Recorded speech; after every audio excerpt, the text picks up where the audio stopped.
G'day, welcome to the Toyota GAZOO Racing Hour here on 3. My name's Sean Summerfield, and no, we're not in the studio, we're out on track. Why? Well, we can be now. New Zealand's opened up, and these drivers are getting set to open up in the 86s. This is an exciting show. For the next few weeks, we'll be following the racing, not just the 86s, but the Toyota Racing Series. We'll meet the drivers, of course, and the people that make the series happen, and checking out some very cool tech. I'm just excited to be back, not just at a track, but on the track.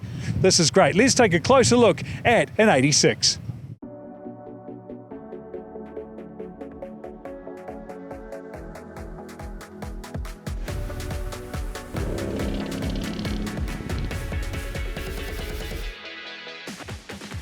The Toyota 86 is a globally acclaimed sports coupe, focus of a fast-growing fan base of owners worldwide.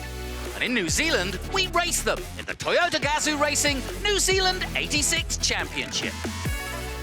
Back in the day when the 86 was first released, we obviously built a number of these cars. So we strip them out, put a cage in them. We do some modifications, so we changed putting a racing clutch in it, we changed the diff ratio, add an oil cooler so it keeps the oil temperatures down. But primarily it's very similar to the road car. There's no change to the suspension geometry. We changed the shocks to a racing shock and racing brake, but it's very, very similar to the actual road car. Power-wise, exactly the same engine, exactly the same gearbox. So we do still use the Toyota ECU in the car, but we do have a Motec dash.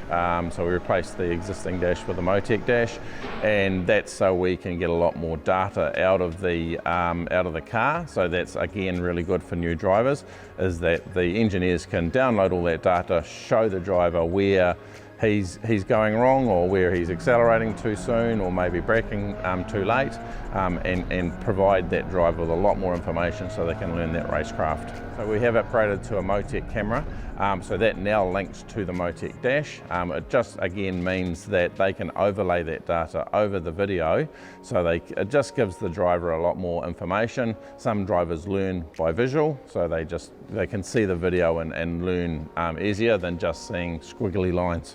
So we run a Nexon semi-slick, so we can run that both in wet and dry conditions. We have run a number of different other makes throughout the years, but we do find this tyre is probably the best in regards to mixed conditions, but still giving us good lap times. The season kicks off this weekend at Highlands Motorsport Park, and round 2 sees a welcome return to Christchurch and the Mike Pero Motorsport Park the following weekend. On February 12-13, we return north to Hampton Downs. Then on March 5 and 6, it's Pukekohe. Taupo hosts round 5 on the 26th and 27th of March, and the final takes place at Hampton Downs on the 23rd and 24th of April. Queenstown, New Zealand's top tourist town with its stunning scenery and adventure attractions, and less than an hour away from Highlands Park. Opened in March 2013, the facility features a 4.1-kilometre circuit designed by drawing inspiration from some of the world's most famous tracks. Okay everyone, it's a new era of the Toyota Racing Series, so we thought we'd do something different. Go around the track with an expert driver. So who better than New Zealand's very own Nick Cassidy as we go into the bus stop in our Supra. Take it away, Nick. Man, that is fast. What a place to start the Toyota Racing Series. First gear through the Southern Loop. And that is, gosh, 5th gear through there. Lovely. Oh, exit, hit the rumble strips. Where do we brake? We brake in the... Here. All right. First down to second, using as much curve as possible. Oh, a bit more, Yeah. Yep. Tight through here. Coming up to the bridge now for the first time. Lots of exit into the carousel. Go. Yeah, braking into the carousel. 4th down to second. The exit's super important, mate. In a terrace car, flat all the way through here. Lots of camber out of there. Not easy to stay flat. Look how long we're loaded for. No camber here. Grass coming up on us. Can you go on the grass? We'll give it a go. Very fast left-hander into a very tight, what, second gear? Second gear hairpin. Obviously great opportunity for passing as well. Exit's important. And then we've got one of the most epic spots in the track. Right, now we're heading, this is almost like Scale Electrics, we're heading towards the bridge, but we're doing it for real with Nick Cassidy. Okay, take it away. I nearly flattened a terrace car. Obviously I'm not in this, but with this bridge. Whoa! go, currency over the top. Wow, a little bit of lightness into braking, and it brakes work, thankfully. Fifth down to third gear. Oh, get a good exit, and this is tight. Second to last corner. Whoa, and it's a hill. Ooh, braking downhill. Easy to lock the right front. But obviously, we saw some great racing here last year with Lawson and Armstrong to the final corner. Hopefully again, and this is tricky. Fourth gear, wall on the outside, easy to get it wrong. Whoa, very tight through there. All the way to finish the lap. There you go. And the racing starts on Saturday at Highlands Park, Cromwell, with the 86s plus the all-new Rodin Cars Super GT Series. Racing continues on Sunday with an action-packed program. Plus, our Kiwi F2 star Liam Lawson will be demonstrating the speed and technology of the awesome Rodin track car. You can get your tickets from speedworks.co.nz or at the Highlands track.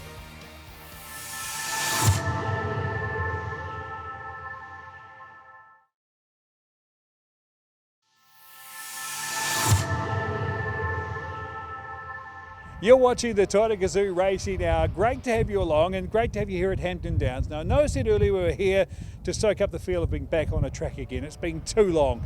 The truth is there was an ulterior motive. It's right behind me. You probably noticed it. This is the New Zealand headquarters of Toyota GAZOO Racing. This is where it all happens, except when they're racing on the track, of course. This is where they build the 86s and, of course, the TRS cars. There's an amazing team inside. Let's go meet them. I'm Nicola Cayol, motorsport manager of the Toyota GAZOO Racing New Zealand program. Started a long time ago, 16 years ago, in racing engineering side. So working with young drivers, started as a data engineer and then moved after 3 or 4 years into the role of a race engineer.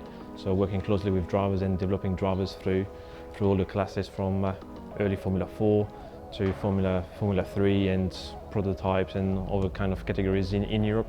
First time I came here in New Zealand for the Toyota Racing Series, I was as a race engineer, and it was in 2012. That was my first season with the series, and I've been working for 7 years as a race engineer in that series. And in 2017 I got the offer from Toyota GAZOO Racing just to be involved as the category manager of TRS, which I definitely enjoyed it, and because I kind of like New Zealand, so it was a good way just to be having a job linked to motorsport and based in New Zealand, so it was a no-brainer when the opportunity raised up that I took it. Toyota GAZOO Racing New Zealand involved a large portfolio. We have obviously the Toyota 86 Championship, the Castrol Toyota Racing Series Championship, but with the GR brands getting more and more important for Toyota, we're getting more as well with all those GR products, which is a high performance car like the GR Supra and the GR Yaris. So we're kind of involved with that environment and promoting the fun side of Toyota with the GR brand. And we kind of as well linked to all the big motorsports events in the world which Toyota GAZOO Racing is involved. Like the rally will come in September in New Zealand, so we will kind of be involved with that as well. I'm Jacob Smith and I'm the parts manager for Toyota 86 Championship. So it all started when I was 8 years old. My dad brought me to the go-kart track and I had a go in a go-kart, and ended up buying a go-kart and I raced go-karts for 5 years, and then moved into Formula First and got a scholarship to race that, and sort of worked my way up, and then eventually into the Toyota 86 Championship where I completed 3 seasons. So yeah, started from a young age, and like most young drivers sort of worked the way up through the ranks, and now I found myself in a role as parts manager for the Toyota 86 Championship.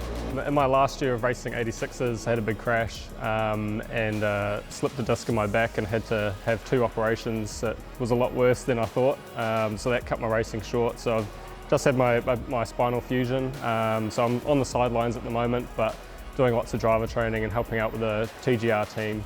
And it's always good to be around the track no matter what I'm doing. In the last couple of years I've been involved with the parts management of the series and looking after all the teams and drivers and any other questions they have, and being involved as much as I can without actually physically driving. Hi, I'm Josh Greenland, the TRS technical manager for the Toyota Racing Series. Started racing in go-karting and then progressed from there to working in it instead of spending money. Started in a general mechanic shop, did my apprenticeship there, and then worked into race cars, started in the Toyota Racing Series, then went abroad for a bit, and then came back home, and I'm here now. During the week, it's a bit of a mixture. Lots of parts management stuff, bit of working on the cars, sometimes some driver training. So it's really cool for me because I get pretty much every day I go to work, it's something different. So this always keeps me keen to keep driving out here and doing what I love. Still in the seat, but I'm really keen to actually get back racing, and hopefully you'll see me back in the 86 Championship soon. So at the end of the season, we pull the cars apart, assess them for damages, and basically make a plan for the remainder of the year, what we're going to do with them in terms of rebuilding. Then we'll rebuild the engines, verify them on the dyno, and then refresh all the gearboxes, basically overhaul the whole car, order parts that we need, and then we go testing with new drivers. Yeah, I guess our season starts February, once we have the cars returned to the shop from the previous 5 weeks of racing in a row, pull them down, and then we've got till really December to have them ready to go again for a shakedown, and then they're on, pack them to their containers for a month, and they head to the South Island normally for the first round in Cromwell to toast the car manufacturer. We purchase all the parts off them. We work closely with them if we want to do any updates.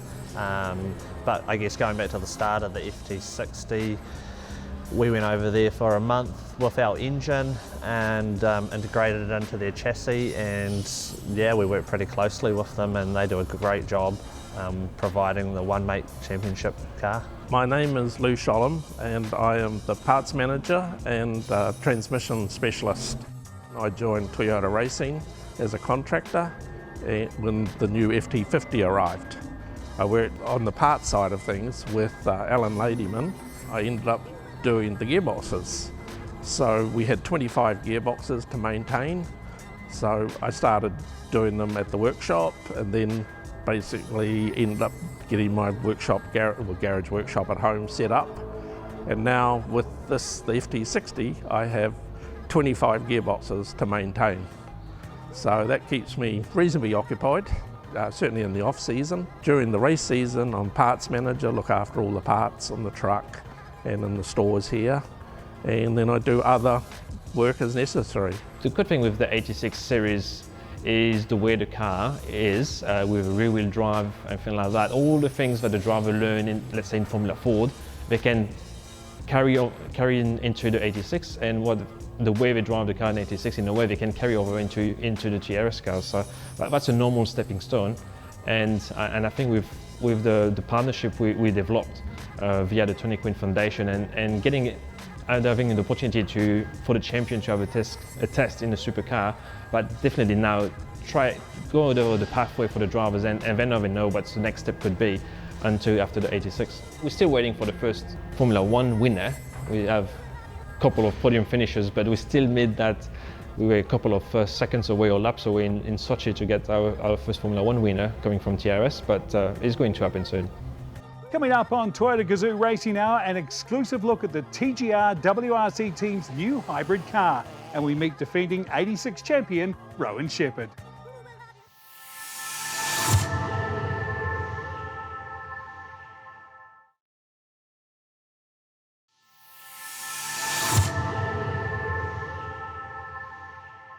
Welcome back to the Toyota GAZOO Racing Hour. Great to have you with us, and great to be standing here with the trophy, the Toyota S6 Believe Trophy. This is what the drivers are fighting for this season. When I say fight, I mean it. Just look at the way it went last season. It kicked off at Pukekohe and it never let up. Going into the final round in Taupo, it was still a four-way battle for the title. I mean, forget that. Going into the final lap, the title was still wide open. What a season. Let's look at some of the highlights. Right from the get-go, Ryan Wood got away well and really didn't look back. Good start from Simon Evans on the inside. Simon Evans up to second place, but by then Ryan Wood was up the road by a couple of seconds, and so it then became a three-way battle. Ryan Wood taking the checkered flag and making it look easy, but I'm sure it wasn't. Paul West got away really well on the right-hand side of your screen in the all-yellow ITM car. John Penning up the inside, just got the head on her and led for the first lap or so. Simon Evans in a good position to challenge, and it wasn't long before he did. And finally, on the outside, Evans just getting the better of John Penny, and as they drag race down towards the HDA Hampton Downs Academy corner, but it was Simon Evans in the wet But who would forget? Simon Evans defended well into the first corner. Ryan Wood with that spectacular manoeuvre. I don't know whether Simon was caught napping a little bit. Good move by the number 10, Brock Gilchrist, on Rowan Shepherd, but it was Ryan Wood all the way. And the youngster, Ryan Wood, takes his second victory and the championship lead. As he dives off the line, good start from him. Good start also from the number 10, Brock Gilchrist, who dives into second place as they go through the first corner. And as the leaders cross the line, it looks as though Rowan Shepherd is making his move now on the number 10, Brock Gilchrist in second, as Ryan Wood goes wide. Ryan Wood goes very wide indeed and loses some time. Meanwhile, Shepherd has got through in second place, and now goes in pursuit of the leader, Ryan Wood. And this the final lap. Ryan Wood has already crossed the line, some 6 seconds ahead of this battle. Rowan Shepherd takes second place, and Brock Gilchrist takes third. John Penny looking for the lead from Whitley. Evans in third place and looking for a way past. Whitley's going to lose the lead to John Penny. Penny goes through, the Masters leader. Into the dipper they come, side by side. Through goes Murphy on the inside of Wood. Oh no! Whitley gets turned around by All West. There's the checkered flag, and he wins from Rowan Shepherd. They come across the line to restart. A green flag waves here. Race 3 from Hampton Downs, round 2. Ryan Wood looks up the inside of Shepherd. And how can he make it stick? I wonder. They're going to be side by side as they exit. Shepherd keeps his foot in. Nicely done by Rowan Shepherd. And now he comes across to defend. And there's nothing that Wood can do. That's good driving from the 34. And sure enough, Simon Evans takes his second win of the weekend and the championship lead. Rowan Shepherd takes second place. In race 1, Rowan Shepherd got off to a good start, but are coming together with the leader, and Wood got the worst of it. There was damage also to Shepherd's car, but Wood lost out. Shepherd coming back and coming back hard. First of all, getting past Rowan Murphy in the 91, and then look at this. Damage or no damage, he was out for a win, and Rowan Shepherd wins it by half a second. On to race 2, and once again, Shepherd, Evans and Wood would go head-to-head. Wood going very wide at turn 1. But the battle was on. Rowan Murphy getting it wrong at turn 1 in the 91. That brought out the safety car. Wood leading from Shepherd. And at the restart, it would be Wood and Shepherd once again, side-by-side through Splash. Wood on the inside, Shepherd on the outside. Look at this, side-by-side all the way. Wood would take the win, but was penalised, and that gave Shepherd yet another win as we move on to race 3. And again, they would start side by side. Justin Allen coming together with Alexander Whitley. Whitley gets turned around. Wood going wide again. He likes that outside manoeuvre. But Shepherd was out front with Wood chasing him down. Shepherd really putting down his marker for the championship with another win, 3 for 3 at Manfield for Rowan Shepherd. Always a challenge for Pukekohe just outside Auckland, and add a little bit of inclement weather, and it was going to get interesting. In qualifying, it was Ryan Wood who took the pole with a 1:16.881, but Rowan Shepherd and Simon Evans were right there with him, so we knew it was going to be good. Wood took the lead early on, but he was pushed by Shepherd. Evans right there in third. And the two of them, Wood and Shepherd, went head-to-head for the entire of race 1. But the first major mistake was Wood's as he went wide at the exit of 1, but soon reclaimed his position, and as they came to the line, look at this. Ryan Wood just takes it away from Rowan Shepherd with Evans in third as they started. Race 2 and a reverse top 10, as always, made it very interesting for those chasing the title because they would have several cars to overtake before they could challenge. All West going strong early on. And while it was still wet, we wouldn't forget some excellent moves by Simon Evans as he picks up the lead.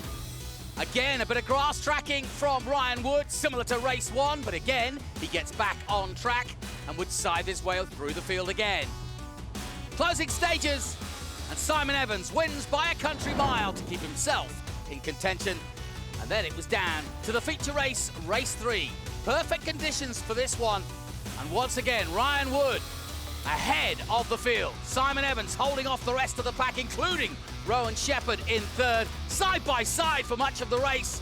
And there was others involved too.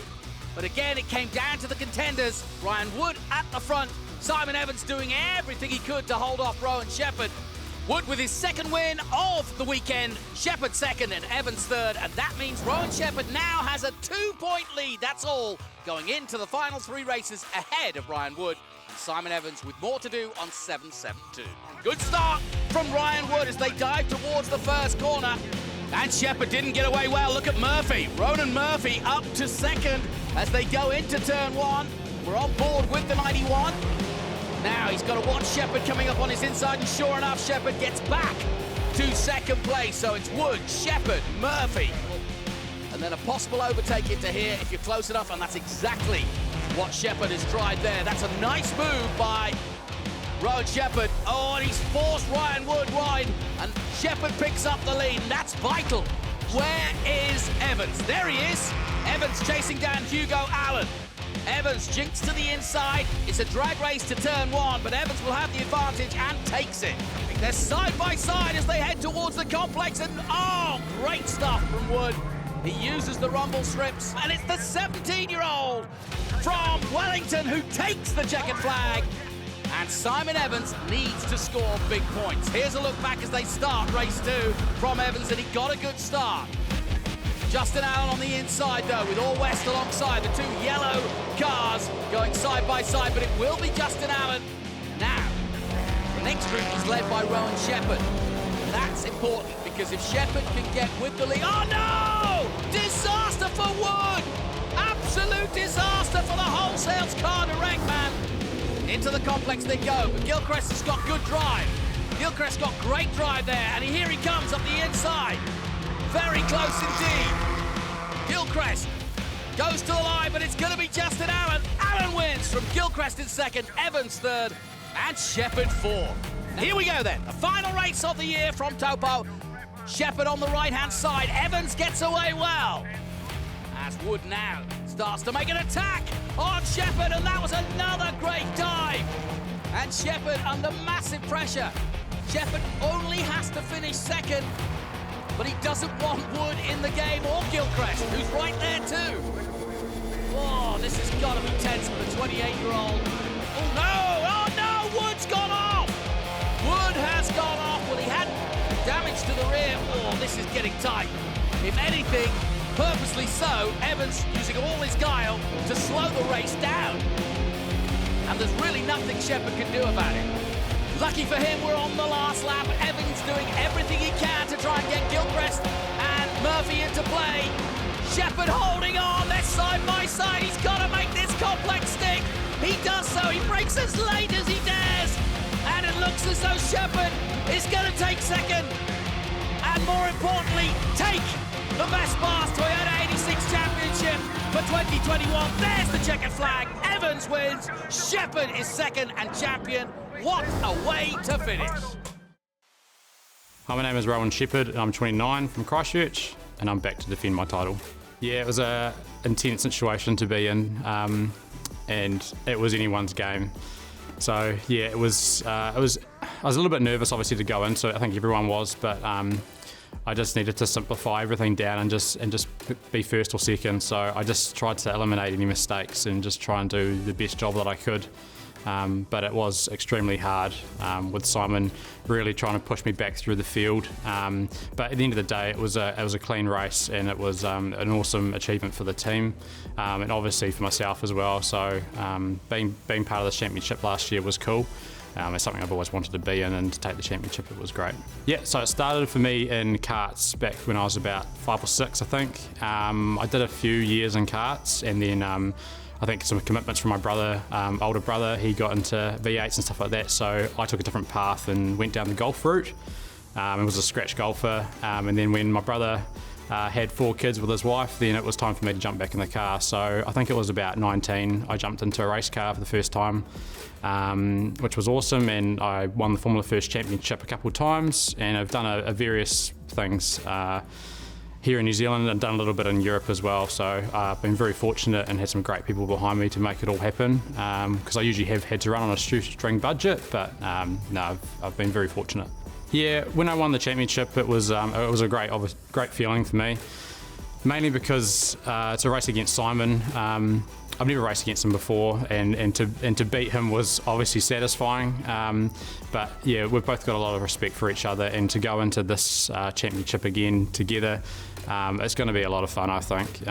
Yeah, we know we're racing for chocolate fish at the end of the day, but we're really looking forward to it.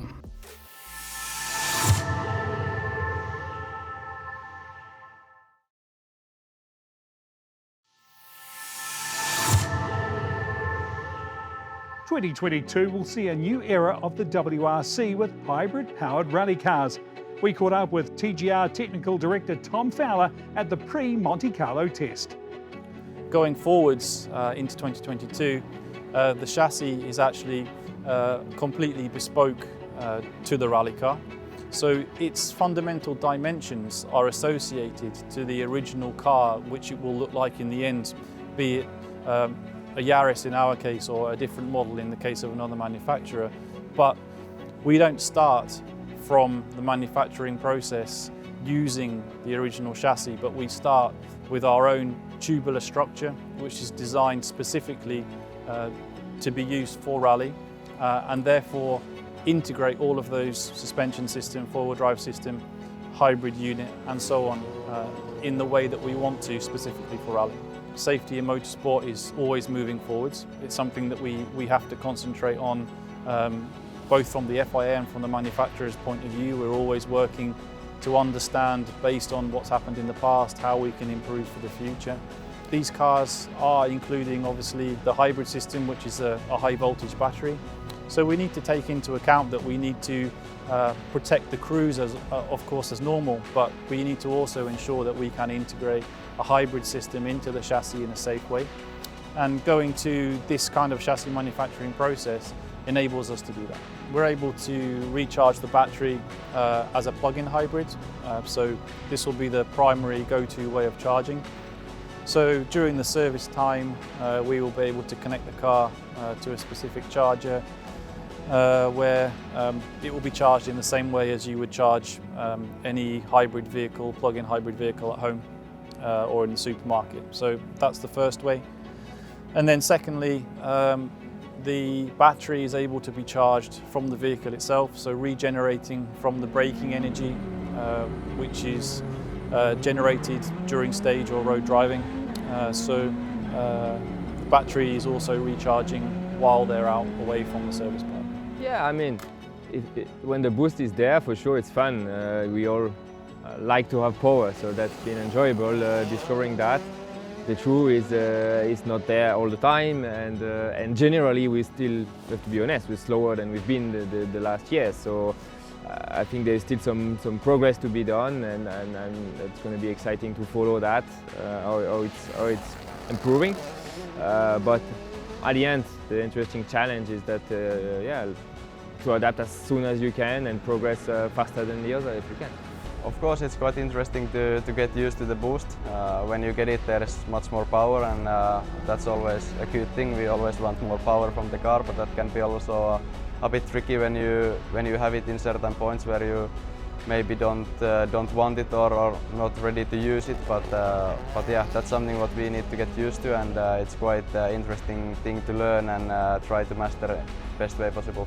From our side, of course, looking forward to the new challenge. Of course, a little bit apprehensive about, who's going to be on the money or not. But of course, we have to try and prepare now the best we can and hope for the best come the start of the year. Since we first drove the car, I think we made some good progress. It's hard to know exactly where everybody's at the moment. Of course, there's some areas that we feel that are going quite okay, perhaps other areas that we feel perhaps we still need to work a bit. But I guess that's part of coming with a new car, new package, and I hope that we can continue to improve, of course, as the year goes on. As an extra challenge to this project, not only is the car hybrid, but it's also an EV, so an electric vehicle. This is part of the regulation, which means that we need to complete some of the kilometres of the rally on the liaison or road sections using only the power of the battery and obviously the motor. And so this is one of the ways in which the hybrid system will be used to actually make the WRC car into an EV for certain portions of the rally. And then the part which is most related to the sport of rally and the real performance behind the car is that during the stages the hybrid system will be there to deliver an extra amount of torque, and this torque is integrated to the torque which is coming from the engine. So using the driver's input from the pedal, they will request a certain amount of torque as they normally do, and this torque is distributed from the internal combustion engine and also from the electric motor. And this will be on a deployment strategy which is solely based on the driver input through the pedals, and then on top of that a certain amount of energy which you are allowed to use per stage and per boost, which is governed by the regulations. You could definitely feel it, you know, when it kicks in, it makes a huge difference. And of course it'll be you know, a big part of the sport now to manage this extra power that we get and the deployment of the hybrid units. The internal combustion engine has been the heart of what we've been doing for all of our careers. The noise of the rally car is something which everybody, not everybody, but everybody who loves rally loves the engine, the sound and the atmosphere that it creates. And while we are talking mostly about hybrid, there's other aspects to this regulation change, which also includes the type of fuel that needs to be used. So moving on from currently using a fossil fuel to a 100% sustainable renewable fuel, that is really something interesting and important, because it's a way of being able to keep the essence of rally and the internal combustion engine alive into the future, but doing it in a sustainable way. And it's also something which is ahead of its time. Hybrid technology is something that's been around for 20 years. Almost everybody who's driving a relatively modern car, it's including some kind of hybrid, be it mild, low voltage hybrid or high voltage. It's there. Almost everyone is using it on a daily basis to go to work. But 100% renewable fuel is not something that everybody is buying and using every single day. It's something which is producing challenges, and those challenges we will inevitably have to solve in order to perform the way we need to perform with these fuels. And this is something which is learning for the future, and this is incredibly important for our sport in order to keep doing what we do and bring the sport that we love to everybody who enjoys it.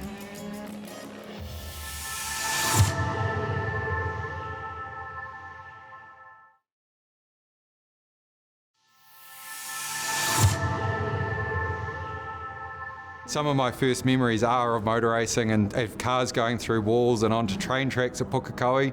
I'm just a really fortunate person. My grandfather started in motorsport and did stuff for the sport for many years, was one of the lead officials. So when I was 5, I got my first job. I had to run across the track and take results while the track was hot. Nowadays you could never do that. I've been a clerk of the course, I've been a timekeeper, commentator, flag marshal. I've been a volunteer until I was 32 years old, and then luckily enough my company started and I got to get in the driving seat, and here I am, Toyota 86, with some of the best young guns, some of the best talent in New Zealand, and all you got is a guy who believes, and they've got all that talent. So I'm up against these young guys, but when you see a field like this, it excites me because, oh wow, motor racing at its highest point with good people is just exciting. I get to spend it with my family and my extended motorsport family, and that's just awesome because I'm just an old guy out here having fun, living my dream. So I'm happy every day I'm here. John Penny's a fantastic driver. He's got a great history in the sport, New Zealand V8s, other things, and just to compete against him is a bit awe-inspiring for myself, and to foot it with him and all these others has just been awesome. I'm wondering, I think Simon Evans is getting a little bit old, so I'm starting to be a bit worried about him coming into the class. So we might take a couple of years off his birth certificate. Push him away, but no, it's been fantastic. John's an awesome guy, we get on well. We bought a few bottles of wine to make the competition a bit of fun between us. As we sort of said, these young guys buy the casks and we'll drink some nice red. I support young drivers. I'm lucky through my company we've had a bit of success and we supported some young drivers. So 2 years ago, Peter Vidanovic, as a guy who came through that 2K Cup progression system, and I've supported him, helped him get his first test drives and stuff like that. And the guy was winning it. And there was meant to be 1 round left and we were starting to see some team play. So I said, oh, bring out the old fat insurance broker and let's go have some fun. Never thought I'd do a season. Jeff Short got me one day after a few drinks, and here I am. Own a car and love it, and yeah, it's a really high level of competition. But as an old guy, that's the cool thing, because I get to see the other guys' data, I get to learn, and I'm always just progressing myself. I don't have 20 years of go-karting, and I don't have all of that stuff. So to get that data and stuff like that has improved my driving.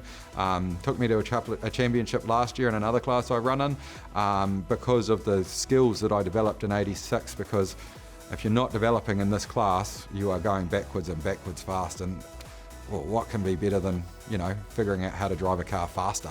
I've never raced at Highlands. I've only not raced at 2 tracks in New Zealand, Highlands and Teretonga, so I'm desperate to do both those tracks. This year we get to do Highlands, fantastic track, and then Ruapuna. Ruapuna's probably got the first 3 corners are going to be wild in an 86. We're going to be right on the limit through those, hard under brakes, moving, the tyres will be moving. It's going to be exciting for the fans to watch us 2x2 through some of those sections. So I'm really looking forward to that first little sector, the fast sector through at Ruapuna, and then Highlands. Yeah, we'll see how we go. You just have to put track after where we're going and I'm happy. I just want more drivers. I just want more races. You be old, young, whatever, get out. Get in here, come in here. If you think you're good, come and shop. Basically, if you want the most competitive class in New Zealand, I believe this is it. And I believe that you can show your talents and actually go places. We saw Ryan Wood move from this into the South Island Endurance Series and just blow away the field. He wasn't doing it here. That's the level of talent we've got here.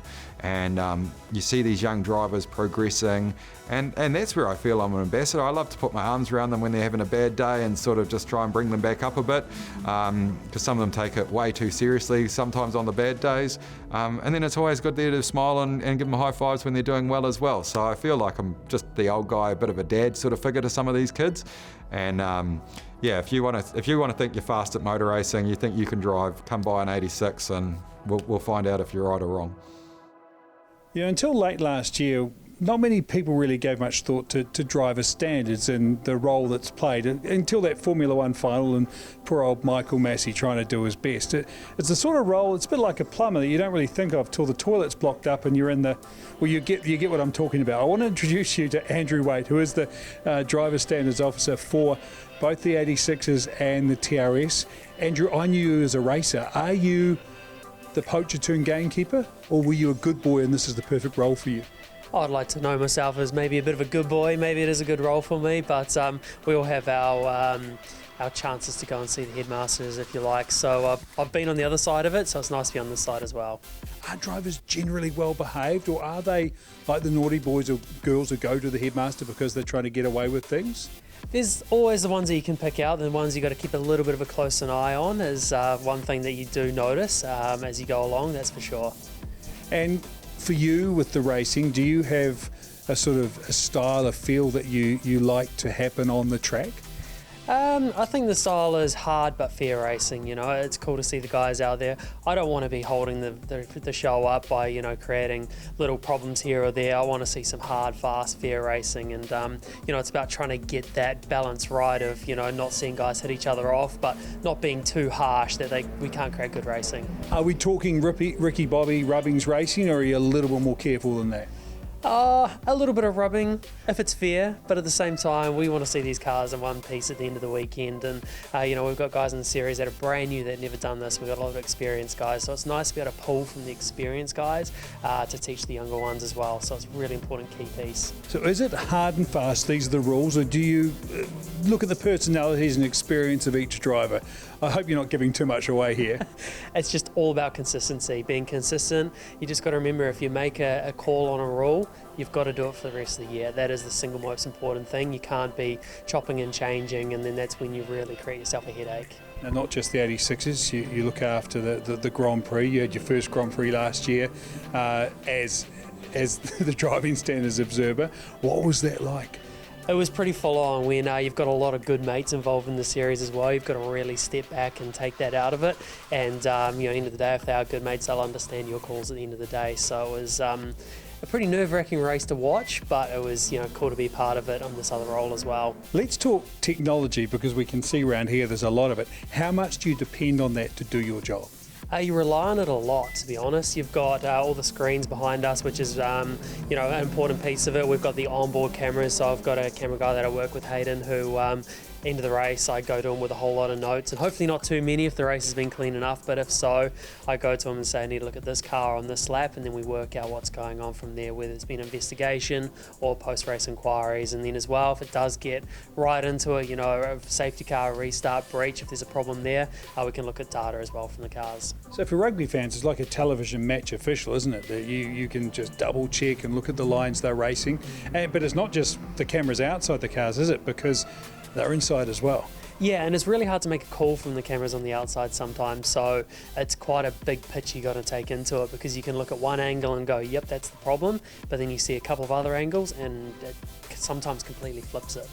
Because let's be honest, we think fishermen are the best ones at telling tales and how big the fish was, but you may have done it. I've known racing drivers, because the stories that are told in the garage aren't exactly always what happens on the track, are they? No, they're not, and you certainly want to twist your own story if you're on the wrong side of the rule book, that's for sure. Next week on Toyota GAZOO Racing Hour, we look back at the 2022 Dakar Rally. We've got more from the WRC test on the eve of Rally Monte Carlo, plus highlights from this weekend's opening round of Toyota GAZOO 86 Racing at Highlands Park. And that's us from here at Hampton Downs, the first ever episode of the Toyota GAZOO Racing Hour. We're back next week with a whole lot more great racing action, including highlights of the opening round from Highlands Park. We can't wait for that. We'll see you in a week's time. Bye for now.